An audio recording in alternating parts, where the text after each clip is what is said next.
আমাকে ভাইয়া ভাইয়া ডাকতো। ভাইয়া বলতে সরি, সে এসে বলতেছে আপু আপু তুমি হাতটা আমি ধরি। বরগুনায় বৈষম্য বিরোধী ছাত্র আন্দোলনে অংশ নিয়ে মীর রিজন মাহমুদ নিলয়ের সঙ্গে পরিচয় হয় একই জেলার ফৌজিয়া তাসনিন আনিকার। ভালো লাগা থেকে শুরু হয় প্রেম, অবশেষে হলেন একে অন্যের জীবনসঙ্গী। শুক্রবার বিকেলে আন্দোলনের প্রায় 5 মাস পর বিয়ের পিঁড়িতে বসে প্রেমের পূর্ণতা দেন নিলয় ও আনিকা। বৈষম্য বিরোধী ছাত্র জনতার আন্দোলনে শুধু নতুন বাংলাদেশ নয়, বরগুনায় একটি নতুন সম্পর্কের উন্মোচন হয়েছে নিলয় ও আনিকার। এই আন্দোলনে দেশের সহস্র মানুষ শহীদ হলেও দুজনে খুঁজে পেয়েছেন নিজেদের পছন্দের জীবনসঙ্গী। তবে দেশের স্বার্থে যে কোনো প্রয়োজনে আবারও সদা প্রস্তুত থাকবেন বলে জানিয়েছেন তারা। আন্দোলন চলাকালীন সময়ে সবার সঙ্গে একত্রে থাকলেও গত 5 আগস্ট থেকে দুজনের ভালো লাগা শুরু হয়। পরবর্তী 7 আগস্ট ভালোবাসা প্রকাশের পর 25 আগস্ট দুজনের সম্পর্কের বিষয়টি তাদের পরিবারকে জানান।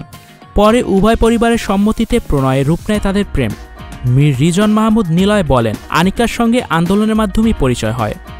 স্টুডিও 4D আপনাদের জন্য নিয়ে এসেছে শীতাতাপ নিয়ন্ত্রিত স্টুডিও সুবিধা, আছে অত্যাধুনিক মেকআপ রুম। বিস্তারিত জানতে এখনই কল করুন 01974860664। হাউসটি দেখতে চলে আসুন আমাদের ঠিকানায় শেখেরটেক রোড নাম্বার 9, বাড়ি 24। এমনিতে ওকে আগে দূর থেকে চিনলেও কখনো কথা হয়নি। আন্দোলন চলাকালে সবার সঙ্গে আমার কথা হতো, সবাইকে সাহস দিয়ে আন্দোলন বেগবান করার জন্য বলতাম। এ কারণেই ওর সঙ্গে আমার কথা বলা শুরু হয়। তবে ওই সময় আমাদের কোনো প্রেমের সম্পর্ক ছিল না। গত 5 আগস্ট যখন একত্রে বিজয় মিছিলে আনন্দ উল্লাস করছিলাম, তখন আমাদের মধ্যে ভালো লাগা শুরু হয়।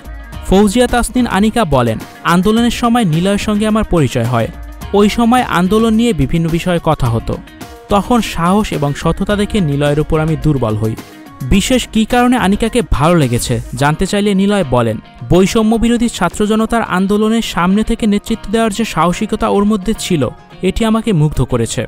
ভবিষ্যৎ পরিকল্পনা সম্পর্কে জানতে চাইলে আনিকা বলেন, আমরা এখনও শিক্ষার্থী। আমাদের প্রথম পরিকল্পনা হচ্ছে আমাদের একত্রে সফল হতে হবে। আমরা দুজনে একত্রিত থেকে সামনের দিকে এগিয়ে যাব। Icon focus 24 TV, powered by 4D Fourth Dimension। আমাদের চ্যানেলটি সাবস্ক্রাইব করে আমাদের সাথে থাকুন।